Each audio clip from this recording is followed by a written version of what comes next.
नमस्कार मंडळी, आज ना तुळशी विवाह करणार आहे. त्यासाठी इथे ना आमच्या तुळशी विवाहाची सगळी तयारी चाललेली आहे. आणि इथे तुम्ही पाहू शकते स्वच्छ वगैरे ना वृंदावनात स्वच्छ केलं तुळशीचं आणि स्वच्छ त्याला धुवून घेतलं आणि फरशा वगैरे ना पूर्ण ना क्लीन वगैरे करून घेतलेलं आहे. आणि इथे बघा आहोंचं ना चाललेलं आहे पेंट देणं. आणि चला, आणि आज ना तुळशी विवाहाचं करायचं आहे, तर त्यासाठी इथे सगळी आमची तयारी चाललेली आहे. फुलं वगैरे ना सकाळी येतानाच मी आणले सोलापूरवरून येताना. फुलं, हार वगैरे जे काही लागतं ना देवाचं साहित्य तुळशी विवाहासाठी.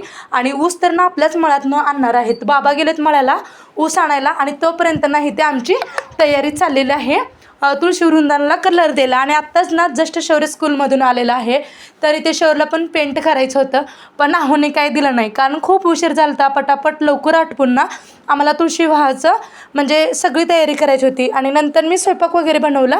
आणि ते बघा मी चपात्या बनवलेल्या आहेत, कारण दुपारचा ब्लॉक होता, पण मी तुमच्याशी शेअर करायला थोडासा लेट झालेला आहे. आणि ते बघा मी ना नंतर ना चपातीचा पिझ्झा बनवला शौर्यसाठी. स्कूलमधून आल्यानंतर ना गरमागरम बाहेरचा पिझ्झा खाण्यापेक्षा ना असा मी घरच्या घरी ना चपातीचा पिझ्झा बनवते. आणि तुम्हाला जर ह्याची पूर्ण रेसिपी हवी असेल तर मला नक्कीच कमेंट करून सांगा की तुम्ही चपातीचा पिझ्झा कसा बनवताय.